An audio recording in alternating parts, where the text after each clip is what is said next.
Whether due to the exhaustion over the 24-hour infotainment cycle, franchise flops a la Game of Thrones, or distrust of monopolized cable companies, more and more people are leaving the traditional outlets and seeking alternative sources for information, discourse, and entertainment. When you wish to know something nowadays, you Google it. And if you Google it, what comes up more and more on that front page is YouTube. And on that front page of YouTube, powered by complicated algorithms and side-clicking habits of your entire internet history, are YouTube's very own celebrities. And these creators have their own rises, their own gaffes, and, of course, their own falls from graces from their fans. Back in the beyond, YouTube was a lawless place of cat video compilations, Vine compilations, and, of course, leftist getting owned compilations. So many compilation videos. Natalie Wynn, also known by her channel name Contrapoints, started posting videos to her channel in 2016, when most of the discourse on the site was dominated by the populist right and alt-right crowd. Wynn understood, though, that racist comments under YouTube videos grew out of racist mindsets, and also that there was a ripe and ready audience of disgruntled young people watching these hot takes, just ready to be radicalized. In an interview with Vice, Wynn describes recognizing that the alt-right commentators were dressing up tired racist reactions in something sexy, presenting them as something new and edgy. Edgelord was a rising phenomena in the internet. She also recognized that to de-radicalize these mostly young men, you can't just ignore them, and frustrated with the left's inability to engage with any sort of, engagement, Wynn took things into her own hands. So, what's the first rule of the internet? You don't feed the trolls. But Wynn did feed the trolls. She talked to the trolls. By talking about the same subjects in her videos that her counterparts were, she was able to hack the YouTube algorithm and had her videos show up in the same recommendations as more politically right-leaning content creators. She actively grew her audience by having a platform based on these conversations with centrists and those being radicalized by outright rhetoric. The how that you made your argument was just as important as the content of your argument. If the right was going to equivocate and give overly academic conversations and starchy white button-ups, Wynn would dress her arguments up in drag, creating a juxtaposition of reason with entertainment. And it worked. Wynn's star rose ever higher, growing converts that she was addressing on the right and being praised by the left for transitioning publicly. And then, of course, controversy. Shall we share some tea?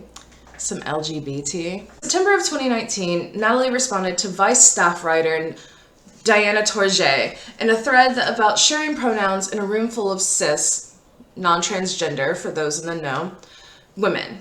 Conceptually, creating a space that's trans-inclusive by normalizing pronoun sharing is a great goal, and a lot of progressive groups are adapting this to try and make it normalized. In practice, though, it only seems to happen whenever a group recognizes that there's going to be transgender and non-binary people around. This is the situation that Wynn was talking about. And if you were one of her fans, it was easy to read the sarcasm in her tweets. Though it was still sarcastic, and it was still definitely a gaffe. But so many people were offended the way that Contrapoints, trans queen, and YouTube icon belittled her fellow non-binary transes who expected so much better of her. If she was going to be in the public spotlight, she better act like it. And ooh boy, there were death threats. There was doxing.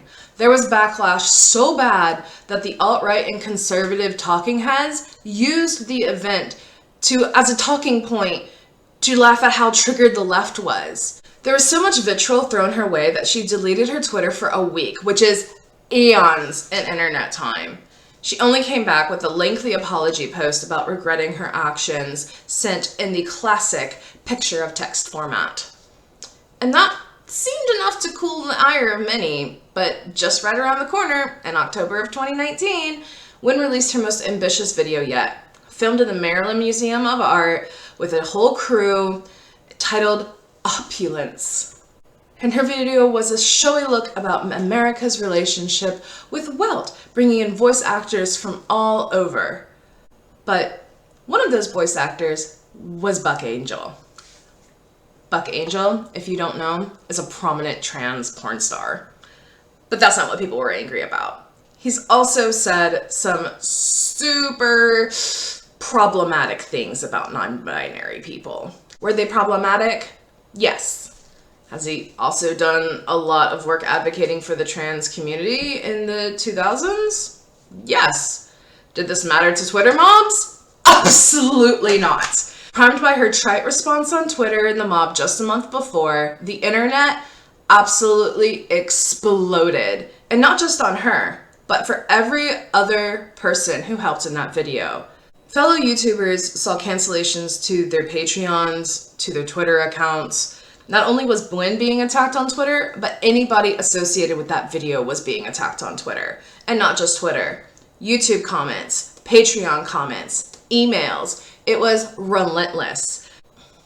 Anyone even associated with the video was labeled a transphobe, and it drove Natalie off Twitter again. After months of silence and keeping her haters waiting with bated breath for months, Contrapoints finally responded. She did an hour-and-a-half long-form video essay titled Cancelling, detailing all of the trauma that she's gone through, her response to her critics, and kind of coming to the realization that she cannot be just a person on Twitter anymore. She lays out her gaffes, apologizes for what she feels like she'd apologize for, and makes undoubtedly clear that the harm that her and her friends have suffered with being canceled. And it wasn't just a thing that you could do without consequences. The video drew back a lot of her fans, though she has since hired a PR consultant to help her with tweeting. And it must be working, because she wasn't canceled at all during 2020 when we were all bored off our minds and living even more so on the internet. And honestly, good for her. And that is the tea.